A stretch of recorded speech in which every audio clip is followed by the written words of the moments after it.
Celtics Beat is brought to you by Prize Picks and the Game Time app. All right, and welcome in, everybody. Evan Valenti solo. No Adam Kaufman this week. He is on vacation enjoying the beautiful countryside of Maine. So, Adam, have a great time. I only mentioned that because I think it was maybe a month or two ago Adam was up there and someone had recognized him from this podcast. So I'm hoping that someone that's out there that's a fan of this pod maybe spots him around wherever town in Maine he's in. I'm not going to give that away. I just know he's in the state. And with that, we bring on a fellow Mainer, Chad Finn from the Boston Globe. I was thinking about this show and I was trying to figure out how I wanted this to go. And we're in the deadest of dead times, I think, during the content creation season. Football, thankfully, is going to carry us the next 6 months. But, it's a little stale. So I want to take a different, take on this particular show. And with Chad, hello, how are you? Hey, Evan, how's it going? Doing well. Thank you for asking. I wanted to start this show in a little different spot, and I promise there's a reason why I'm asking it, and I will come out and fully admit that it doesn't come as a shock to anybody, but I am a Celtics fan that happens to run a Celtics podcast. I would like to think I'm on the more objective side than not. I try and keep the fanhood down as much as I possibly can. But I want to open this up, Chad, because it's going to help me frame this discussion a little bit. Are you a Celtics fan? I grew up one. I grew up in the Bird era. Can't really be nowadays, as a columnist. I mean, I do have an opinion, but, I'm supposed to root for the teams. I kind of take the Bob Bryant approach. He told me once that, you don't openly root for the teams, but it's fine to acknowledge that it's good for everybody when they're doing well, that you like to see them do well because everybody's reading what you write. Everybody's happy around town. I when I think of that line, everybody's happy around town, I think of what it was like after the parade, walking around Boston.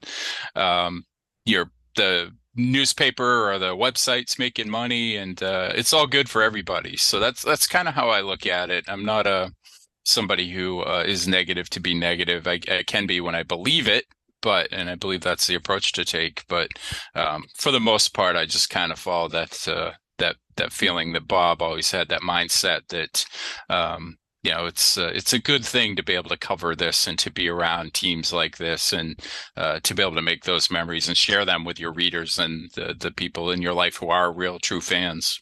Yeah, and this year, obviously, something to celebrate about pretty much every step of the way. And I get the idea of being negative to be negative, right? I mean, that sells, especially in Boston. I mean, the Felger and Mavs ratings, when they come out every single quarter, it's like, yep, this is just how this town loves to talk about sports. It's a great 15 years of it with them. Yeah. I actually talked to Michael earlier today. Yeah. Just about their ratings run. And it validates everything they do. And my colleague Dan Shaughnessy, I think, would be regarded as negative mostly, and a little bit cynical, maybe a lot cynical. And, he's you look and every column he writes shoots the number one on the Globe website. So it's a feature, not a bug of this Boston sports market.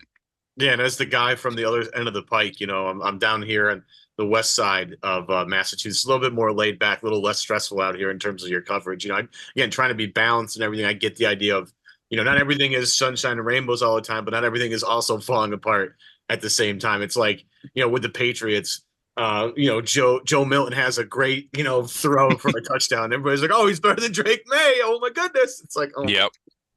Oh my God. I know. And look, I like Greg Bedard a lot. I've been following Bedard for a long time. He made a lot of, headways with just the way the practice went the other day. And obviously that gets picked up by everybody. And now it's the Patriots stink. Obviously this is a rebuilding thing.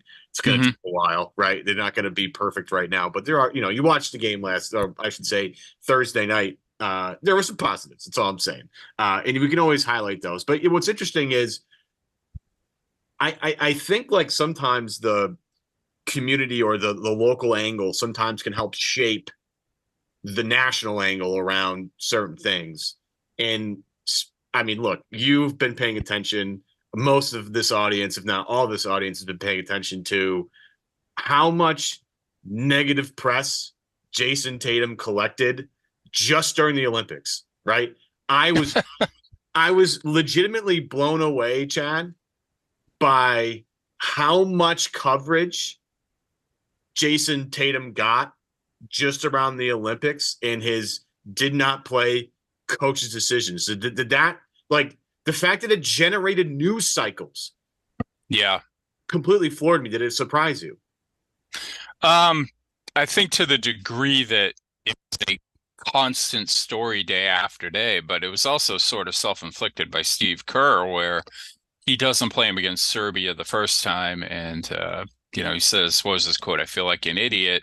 But he also kind of explained it was matchup based. So you're left wondering, when they play Serbia again, will Tatum play? Will he see like cursory minutes, or will Kerr actually prove to be a hypocrite and really, wasn't matchup based at all? He just didn't play in that game. And as it turned out, he didn't play in the game before the gold medal game against Serbia either, with the big comeback. And so I guess you give Kerr credit for sticking to his guns there. But in terms of the national response to that, it was I think it comes from two places. It was over the top, which is sort of the hot take, first take kind of culture that we have right now, where the loudest take gets the most attention. And that's also certainly true locally. The other thing was kind of shocking. I mean, it was a ready-made story for this because Jayson Tatum was just had his coronation. They won the NBA title. All that talk about can Jalen and Jayson coexist, where some people have written 50 columns about that, or 50 blog posts, or done 50 podcasts on it through the years. That's gone now. They coexisted, and I thought, I've been rewatching a lot of the Celtics playoff games, like the ones with great endings, like Drew Steele or White hitting the corner three, and we think about how Tatum struggled with his 3-point shooting in the playoffs, and he certainly did, but he hit so many big shots and made so many big plays along the way that it should have been no question that, yes, Jayson Tatum, 3-time first team All-NBA, be the champion now, is a core player on Team USA, and it just didn't work out that way. And most people aren't going to sit down and think about that and say, well, it's kind of tough to see where the minutes come from if you're going with the older guys and this is their farewell tour with Curry and LeBron and Durant. Well, Tatum probably would have played a lot if Durant hadn't come back from his injury. He probably would have started. He certainly wasn't going to take LeBron's minutes. And so you start thinking about it logically, and there weren't a lot of minutes in a 40-minute game to go to him because of the way the rest of the roster was constructed. But on the other end of it, it's a shame he had 2 DNPs because that never should have happened. And so it's the whole big picture of it was set up as the absolute perfect multi-day argument for sports talk radio and for all those shows you see in the morning on ESPN or FS1. And I think that's why it carried for so many days like it did, especially because it recurred where, again, he did not play against Serbia twice. Yeah, and I wonder if that was communicated to him like prior to him joining the team. I think that's something where maybe there wasn't a clear, concise plan for what Tatum was going to be. And like, he gets there and like, again, you can always make an argument for minutes and where they should be distributed and whatever. And you got all timers, right? I mean, LeBron, Curry, and Durant are all timers. I mean, they're on everybody's. I mean, they're all three of them are top 75 guys. LeBron is either 1, 2, or 3, depending how you want to rank them. Durant is one of the greatest, if not the greatest, scoring, shooting small forward in the history of the league, and Steph's the greatest shooter of all time. So, like, these guys are all timers. There's no shame in that. But if it could have been conveyed to Tatum, like, hey, look, this is really their last hurrah here, and we're doing everything we can to support these 3 guys. Yeah, this is the farewell tour for them. And if that's communicated prior, I think maybe we have less of this going on. I think there's less of this, like, because maybe Tatum's like, yeah, I knew this was, going to be the case coming in. I'm here. I'm part of the Stay Ready group. We can throw a little Celtics thing in here. I'm going to be part of that Stay Ready group in case Coach Kerr needs me. I'll be ready. He's O'Shea. Is that what he is? Yeah, he's right. Sweet. Lamar Stevens for part of the season. Sure. Delano Banton at one point was part of the Stay Ready group. We can keep trading names here. But I just don't think it was communicated to him. And I think he expected coming off the last time he played with Team USA to have a pretty big role. And again, my point being is as we try and place blame pie, because that's another big thing that a lot of people like to do, I do think Kerr has to own a lot of this. And I think, frankly, Chad, he was bailed out by the comeback win, specifically Steph Curry, LeBron James, and a little bit of Durant and a little bit of Embiid at the end of the game. A little bit of Embiid, yeah. He was bailed out by 2.5 guys from having to answer a lot of tough questions when the clocks finally hit zero and USA was moving on, in my opinion. Yeah, no doubt. I mean, they had a hard time, like I mentioned it before, they had a hard time rebounding even with Embiid on the court. And the argument for playing Embiid was he's a body on Jokic. But then you start seeing LeBron handling Jokic pretty well in the paint. And you realize that maybe Embiid's a little bit more of a detriment out there, even with the skills that you think you need, than you realize. I mean, he couldn't go get the ball, and there were offensive rebounds, putbacks, second chances. It was like watching the Knicks in the playoffs when Hartenstein seemed to get every other offensive rebound before all the injuries caught up to them, and that's an extremely frustrating thing. It's been a flaw of the Celtics that they corrected this season, but in recent years that was a flaw, giving up offensive boards. And I think Tatum for this team would have really helped in that regard. And I also think it's kind of insulting to insinuate that all his value is as a scorer, because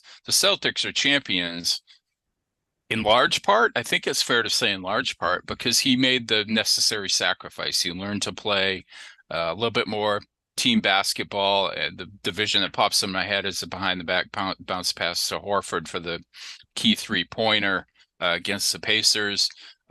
He tried to do the right thing. Sometimes he takes sidestep threes you don't want him to take. Sometimes he'll take a heat check. His shooting was off, but this is a complete player who understands how to play and wants to win, and has gotten past that point where I think he and Jalen both once thought, I have to score for us to win, and that's not the case anymore. It's more of a trust in their teammates. And so he had that great growth during the playoffs, during the season, and it felt like he was at the absolute pinnacle coming off the championship, getting the max contract, and then he goes to the Olympics and he's treated like the kid who looked over his own shot first and second and couldn't do anything else to help the team. That's just not true. I think he could have. I tried to figure out where the minutes were supposed to come from for him, because it is hard. It was a tough job for Kerr. A lot of people would say like a guard. I don't think that's it. I think Devin Booker really acclimated himself as a role player and accepted that role really well. And you have to validate Kerr's decision to play him, but I think he could have taken some of those Bam minutes. I wonder if Joe Mazzulla's on that staff rather than Eric Spoelstra, whether maybe Tatum would have gotten those minutes with the other two centers already on the roster.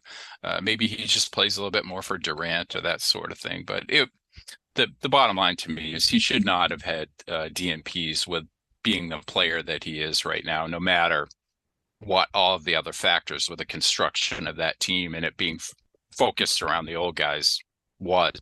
It was embarrassing for him, and he shouldn't have been put in that situation. I do want to get sort of back to more Tatum discussion, but I think what drove me nuts later on, and people started pointing this out, is, and nope, again, correct me if I'm wrong here, because I didn't see every segment of every game. I will hand up in the air. I didn't catch all of it. I caught a good amount of it, especially the ones that mattered. And loved every second of it. It was a blast. But one of the things that drove me crazy was I don't think there was a ton of time where Derek White, Drew Holiday, and Jayson Tatum shared the floor at the same time. Yeah. Which I don't. Again, when you look back at why some of these teams are like, why is Yabusele awesome with France? Because he plays with these guys all the time.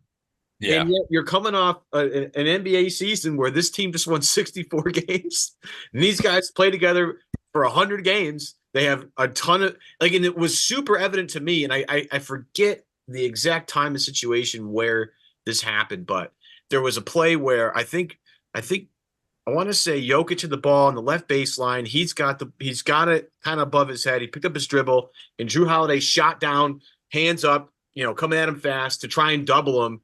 And the way the Celtics played that, everybody would rotate around. Right. And nobody rotated his guy. So his guy's at the top of the key with nobody on him. And Jokic, who, again, I keep using the Greg Popovich quote because it just is the best way to describe how good of a passer Jokic is. You have to bring the double team from where he can't see it.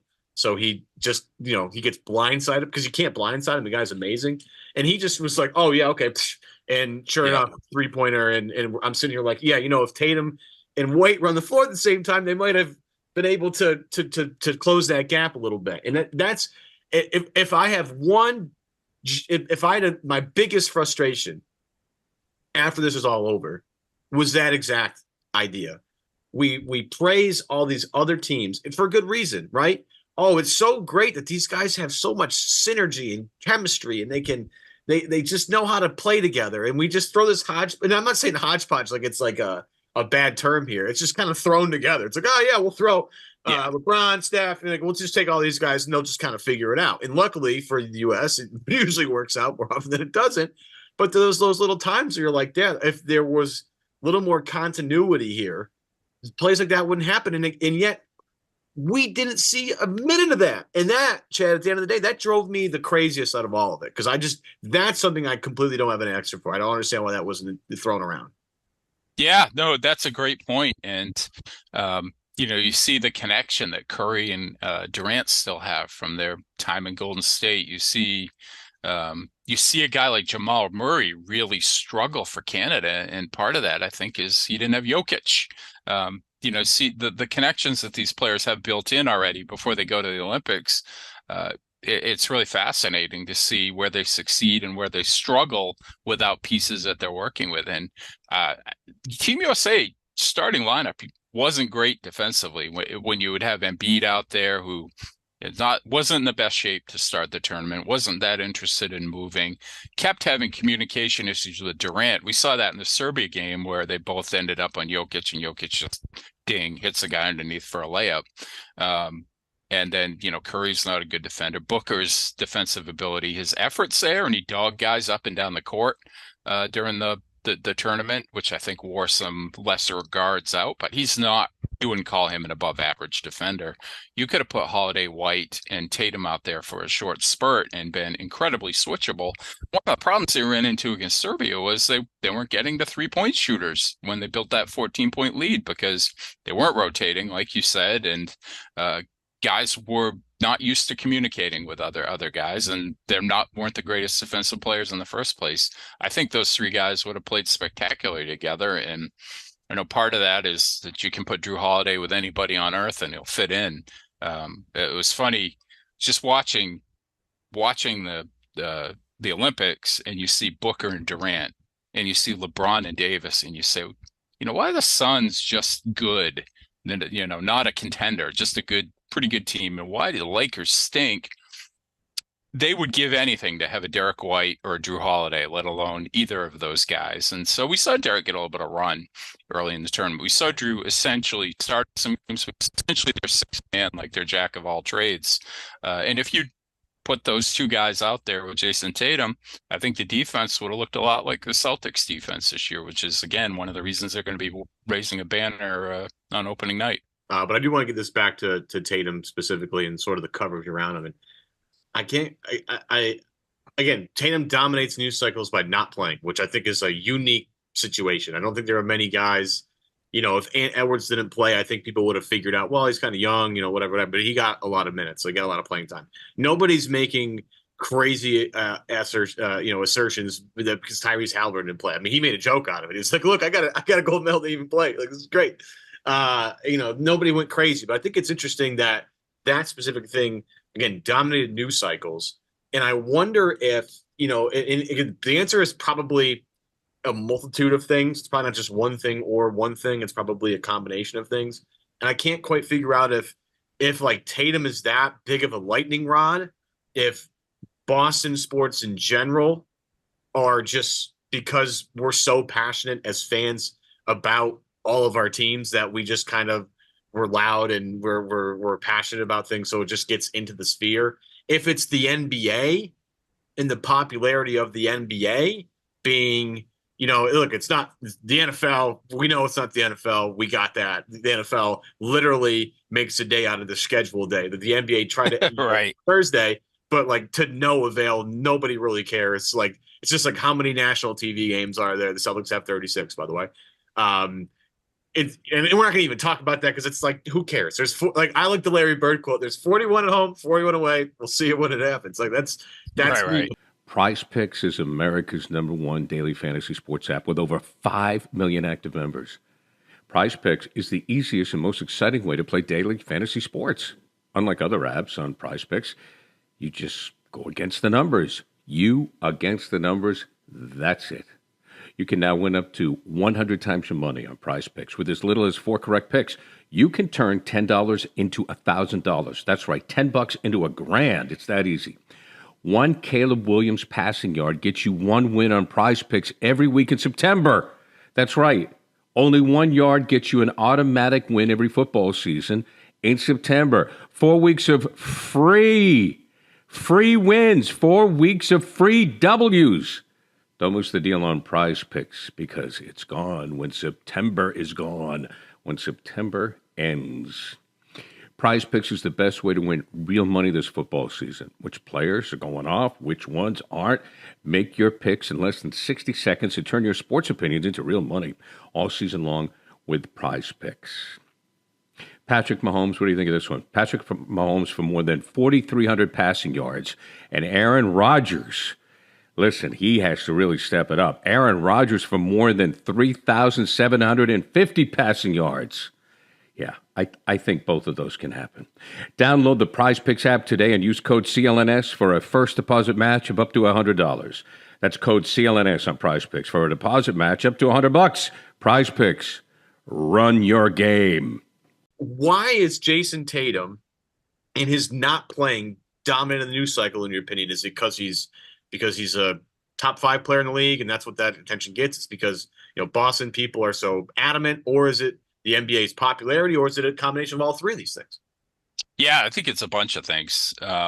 Your friend Brian Barrett just texted me actually a FanDuel thing that came out today where it didn't have Tatum in the top 10 players in the league.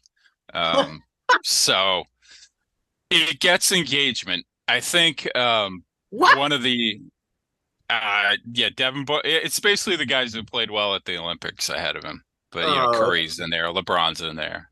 Booker. Yeah, it's and that plays into the fact that Celtics fans react to this stuff. It gets engagement, it gets clicks, it gets impressions. It becomes something where the response carries from day to day rather than just petering out. There are other factors. I mean, Kendrick Perkins is probably has the worst takes of any NBA analyst. He has a prominent gig and he's an ex-Celtic. So that plays into it, I think, a little bit. And the biggest one is just it felt like Tatum was still on everybody's minds. The Celtics had just won the title. Felt like his culmination, but there was still a little hint of, are we sure he's the guy? Because Jalen got the Finals MVP and the Eastern Conference MVP. And so here we are a couple weeks later. And this guy who we thought had been elevated into the elite in the NBA, who is unassailable now at this point, all of a sudden he's, I don't want to say being humbled, but all of a sudden he's, dealing with taking some lumps because he's not playing when he probably felt like, I think his fans probably felt like this was going to be another part of that culmination, the coronation for him as superstar of superstars. I mean, he's the only guy in the team who was first team All NBA this year. It was easy to assume that, and that he was going to be a guy in Team USA. And as for all the reasons we talked about, it didn't work out that way for him. So there's just so many elements to the particular story that makes it enticing to ESPN and to Fox and, to columnists looking to get a reaction from their readers. Even for FanDuel, who's like kind of not even in this game, but still kind of just trying to generate content. And it's sure. Like, speaking of Barrett, I had Barrett's show on, was last week. I don't know, all weeks blend together now, but I was listening. It was him and Justin Termini, and they kind of led with this. And, I was just curious as a guy who hosts a national radio show, what his opinion was on it. And he was like, this is crazy that Jayson Yeah. Tatum isn't playing, and it's like this is insane that this guy can't get minutes, and all the excuses that Kerr comes up with. This is crazy. Like, and I'm like, so this is not just like a Boston like self-absorbed thing. Not just us. Yeah. Yeah, and that's what Yep. really like I love that. I texted Barrett because I was like, "Hey man, this was really great.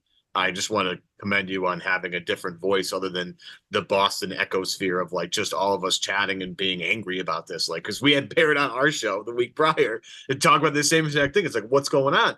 It's Yeah. great. It's good to know that there's like at least some level heads out there nationally that can kind of sort their way through this. And I love Termini. Him and Eddie Johnson do a great They're job. great. They're Yeah. so fun, and that show is awesome. But I was fun to hear a national perspective on that because again, I just feel like it's a lot of the same voices dominating the same space. And again, I guess for me, this is the territory that comes with being one of the premier franchises in the league with one of the best players, and like this is just what's going to come with it. And maybe we all need to embrace this. Maybe Tatum needs to be like, you know what, like, yeah, I'm going to be a lightning rod for everything. And I mean, look, him and Jaylen, pretty much since they've gotten here, have been lightning rods for things of other discussions, right? Of, as you said, like, can they coexist together? That conversation drove me absolutely bananas Me for too, years. man. It's ridiculous. Has always been ridiculous. And like, ask anybody that really knows anything about basketball. It's like, yeah, these two guys, if you put the right team around them, they will be fine. And guess what? Here we are.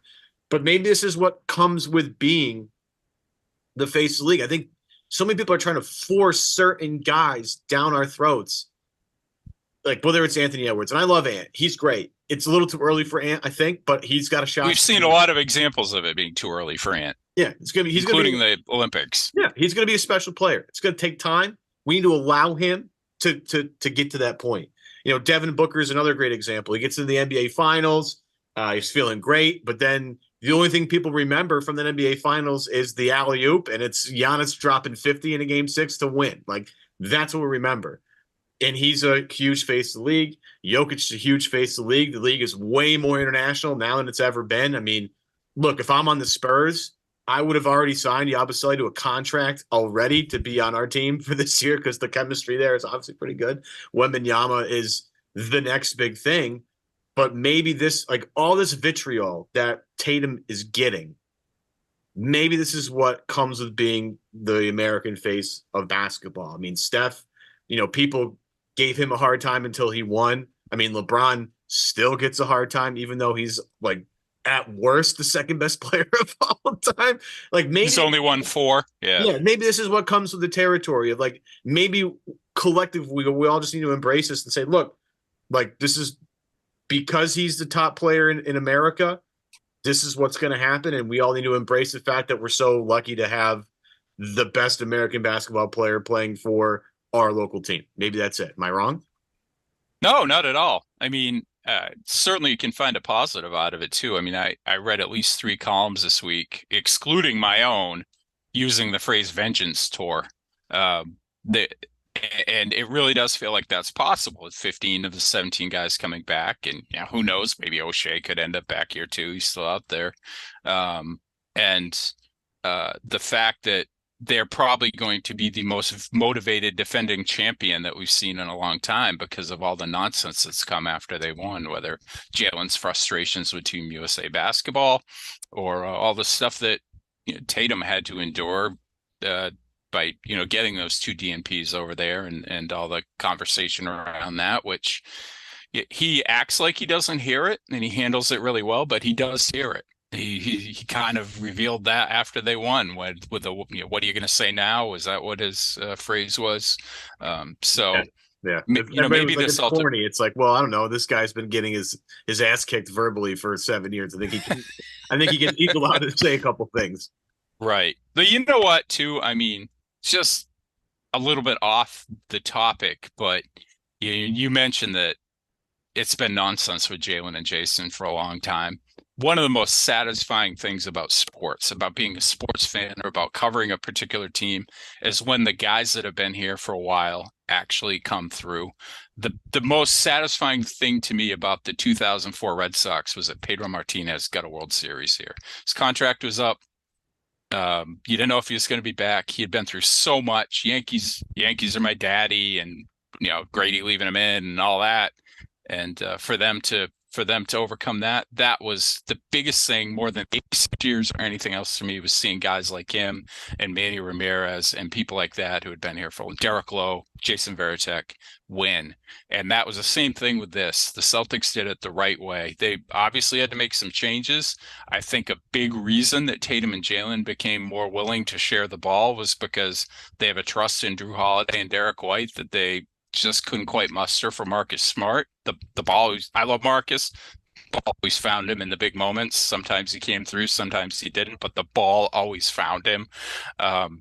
And to see those two guys with the ups and downs and the Kyrie years and the Gordon Hayward injury and IT and Kemba Walker and everything that had come in the build up to them finally winning, it doesn't get more satisfying than that. And the frustration, you shouldn't be having any frustration right now. You should enjoy that. But because of the weird things that have happened after the season with USA Basketball and Tatum, it feels like, doesn't feel like a setback, but it feels like we didn't get quite enough time to celebrate it as we should have this offseason without, having a little bit of controversy mixed in. But ultimately, that controversy might help them do it again this year.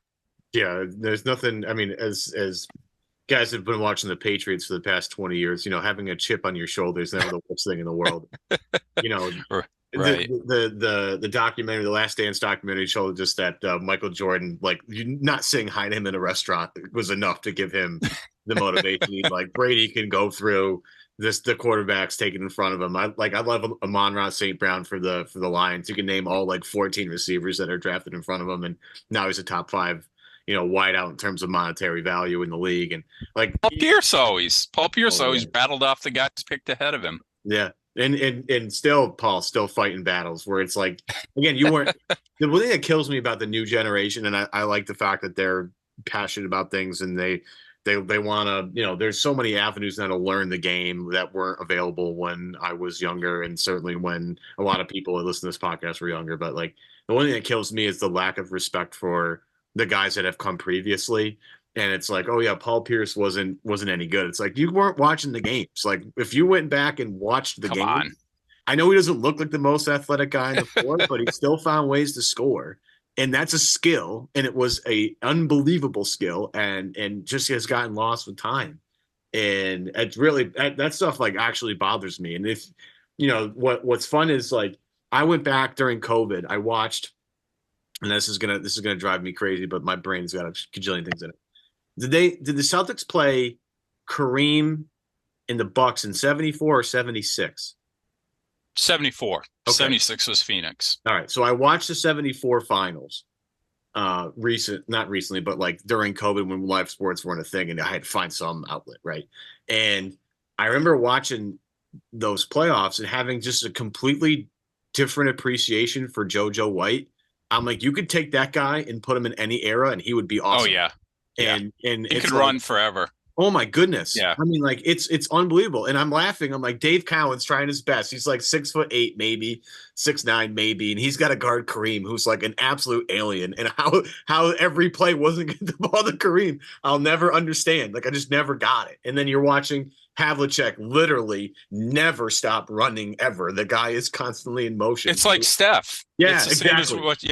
Exactly. All over the place. Yeah. It's amazing. So that stuff bothers me when you're like, oh yeah, those, but anyway, we got way off topic here. Way off topic. Quick break from today's show to tell you today's show is brought to you by Game Time. I remember first time I went to a Sox game when I was a kid, the Milwaukee Brewers were in town. And literally my only memory of that is Mo Vaughn, my favorite player at the time, hit a home run. It was with my grandparents. It was the only time he went to Fenway Park. It was a really special memory for me. Great memories of your own today with the help of Game Time. Game Time is an authorized ticket marketplace of Major League Baseball, which makes getting tickets faster and easier. And the prices on Game Time, the app, that go down and the closer it gets to first pitch. And my parents do this all the time. They like to go wait till the first pitch is gone and then go to whatever ticket box office and just see what they have left and just snack up great deals. Do that with Game Time with last minute deals, all in prices and views from your seat, lowest price guaranteed. Game Time takes the guesswork out of buying MLB tickets. And literally, folks, Sox, red hot. They have had a fun season so far. They're in this great ride of a 2024 with no expectations, kind of hanging on the wild card.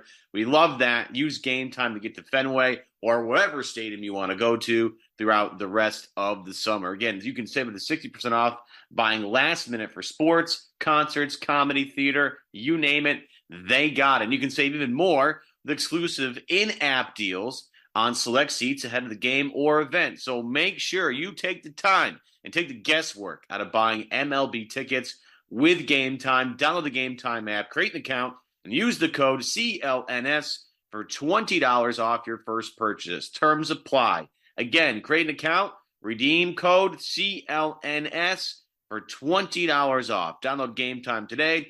Last minute tickets, lowest prices guaranteed. I want to get us back to the Celtics and how they're covered nationally and locally and all that stuff. Because like the local angle, we all know. I know what it is. I look, I'm on the other side of the state, but I know what's going on. I got it. It does bother me. But again, I get the why it's being done and everything. But I look at, again, you as soon as things happen, you got everybody kind of talking, everything's coming out, and you hear from Bob Cousy, which is always my favorite thing because Bob's always going to have an opinion about something. Saying that there's like a Celtics bias around the league, and that's what Kerr is going through. He's going through this. Do you believe that exists? You've been chatting with people throughout your time, whether it's broadcasters, players, coaches, etc. Do you think there's a Boston Celtics bias out there? Because I actually don't seem to think there's one. There was 3 guys on this team. No.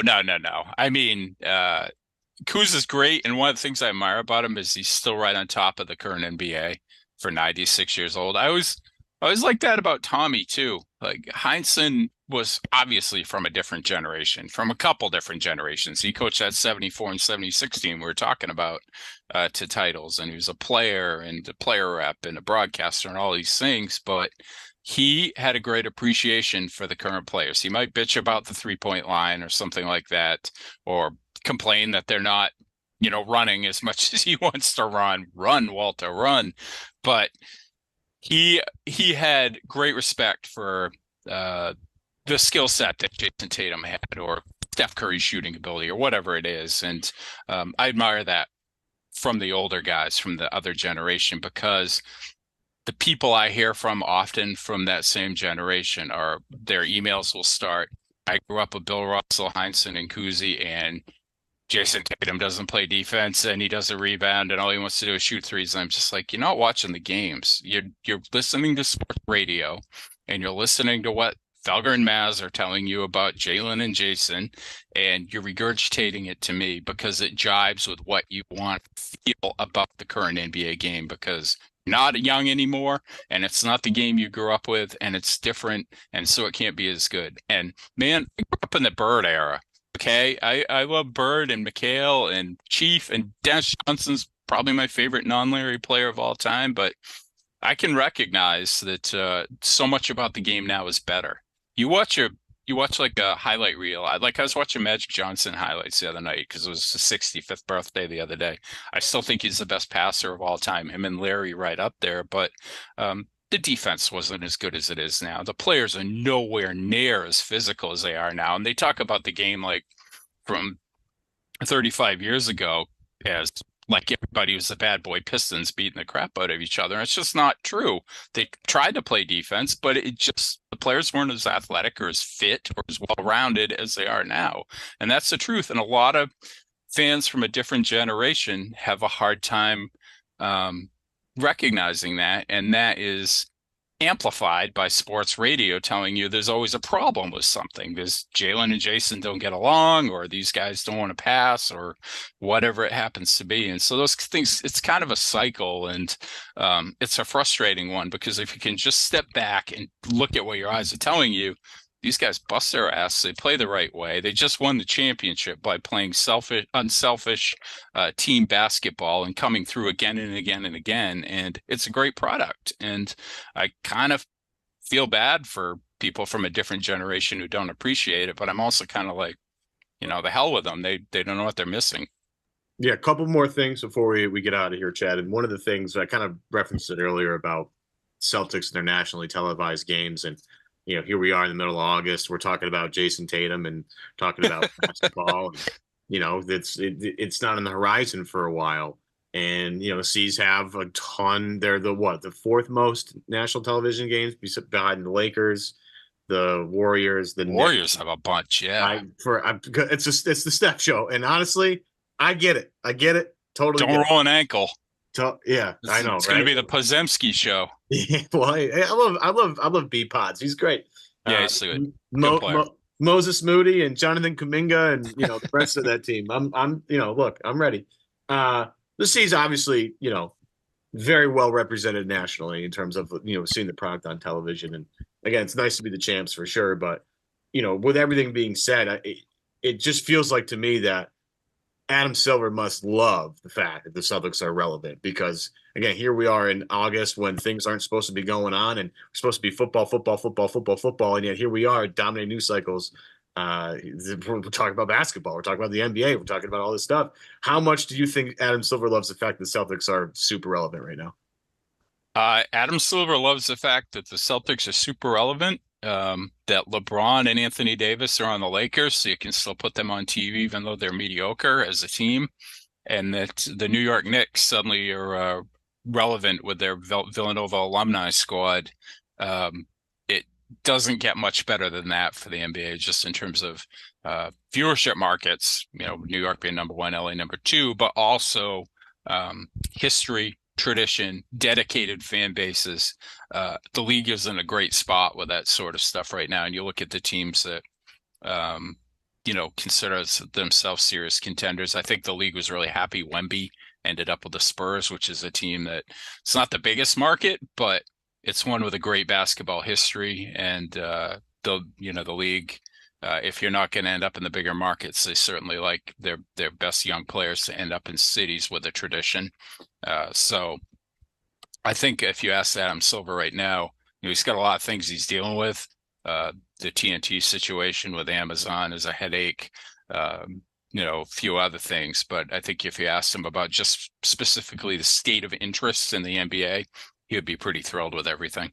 Yeah, we're just missing the Bulls, really. If you want to talk about the only things we're missing, Chicago being Zach LaVine's not going to elevate him, huh? Yeah, I don't know. It's gonna be tough. It's tough. But we can't win them all. You got to have somebody's got to lose, and unfortunately, the Bulls have been doing a lot of that recently, and I don't think it's going to turn around anytime soon. Unfortunately, last thing, because I think this is an interesting point. Between all of the four major teams in Boston, we have the Bruins, who are trying to figure out what the next step for them is. You have the Red Sox, who, I mean, I could go on for an hour about how much I have a problem with what they're doing. But they're in a state of flux, obviously. They're not sure what to do.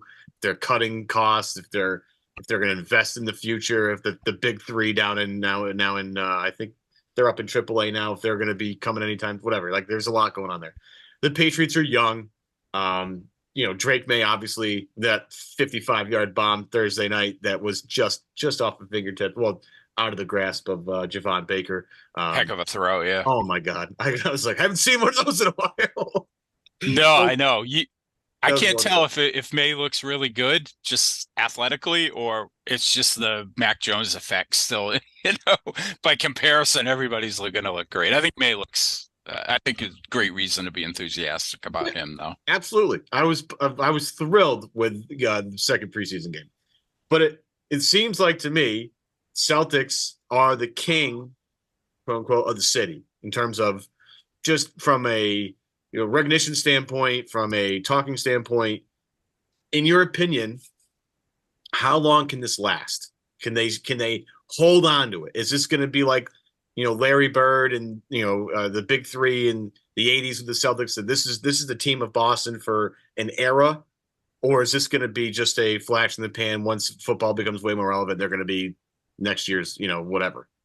Yeah, it's I don't know if you should ban the term second apron on your podcast, but might want to. I'm a little not down, but I'm a little skeptical that they're going to be able to keep this 900 million roster, whatever it is, together for the long term once those penalties start to hit after next season, with the team being for sale and you know,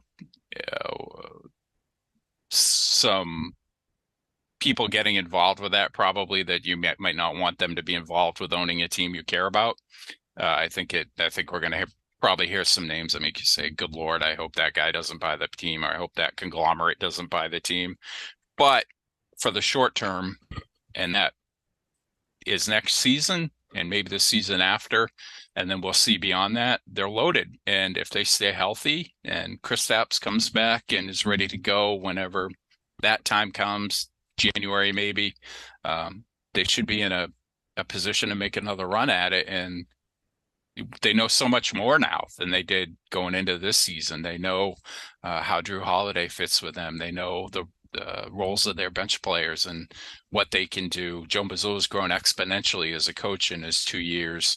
I think you can afford to be cautious during the regular season. Now, Joe wants to win by 50 every night, but there are nights, I think, well, you'll rest Holiday, who's 34 years old now, and maybe give Tatum more of a breather than he wants, and just make sure that when it comes time to defend that title in the playoffs, that you're at maximum health and ready to go. So, but they're in an absolute enviable spot this year and probably next year too. And then, we'll see how things shake out in terms of being able to pay everybody.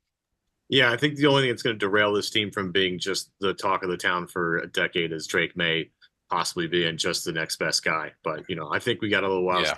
The thing that drives me crazy about the Drake May experience already is the amount of people that just want to speed everything up and get this it's like no. This is an investment at number 3 overall. The team better get this right. This is a huge, look at Trey Lance. Trey Lance never had a shot, and that's not his fault. It's San Francisco falls in love with him, and then he ends up in Dallas and hasn't done anything. And the one thing I'll say, and I thought about this today, I was listening to Barrett driving my car to go pick up a couple of errands, and one of the things that's driving me nuts is certain people who are quick to clown the Patriots for trying to protect Drake May for as long as they can. And they're like, well, this is clearly the Packer way. I'm like, okay, I'm 34 years old. The Packers have had 3 quarterbacks in my life. That's something to envy, guys. That's probably a good idea. The Packer way isn't a bad idea. And everybody that wants to clown, Mayo and Alex Van Pelt for doing something different. Like, I love Michael Lombardi. I do. I subscribe to a lot of what he says, but his railing of how the Patriots are handling Drake May, and I'm like, look, you're not in the building, and you're not in the building anymore. Right. Let him figure this out. It's not. Look, we all know Belichick's the greatest. I think I loved watching his teams, but it was time for someone new.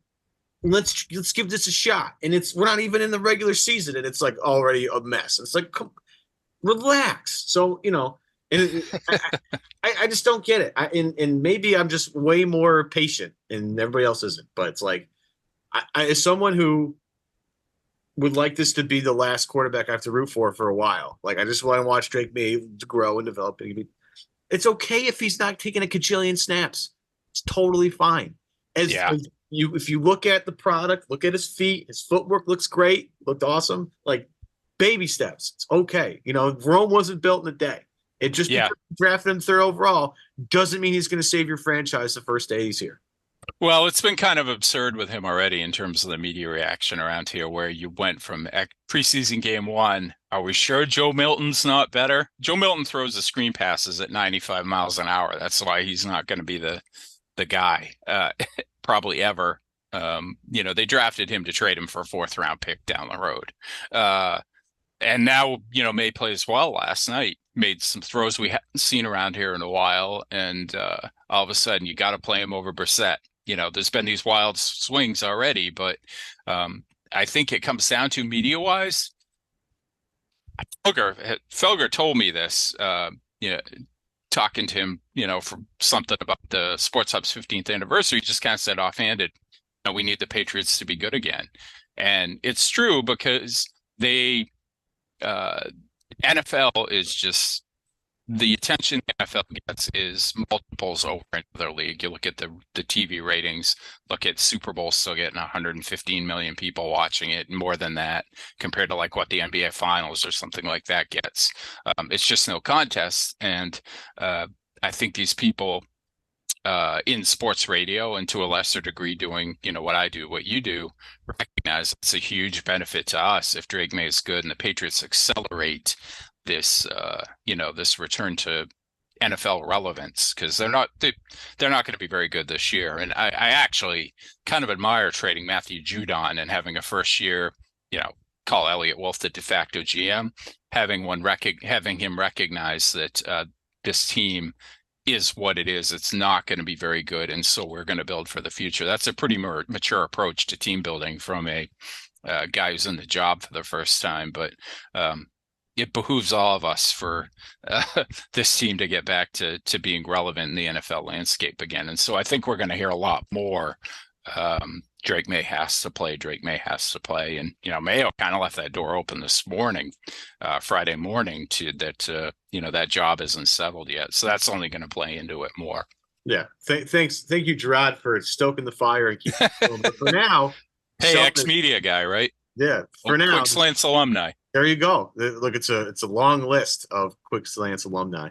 But that being said, Celtics right now still the kings of Boston, and probably will be at least for one more season. And look, we'll see how this goes the rest of the way. That's the Boston Globe's Chad Finn. Chad, thank you so much for joining the program here this afternoon. Want to thank you. Want to thank our sponsors, Game Time and Prize Picks. Again, code CLNS for both.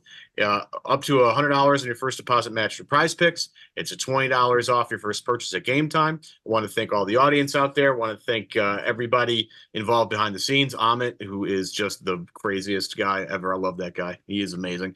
Adam, we'll be back next week with me.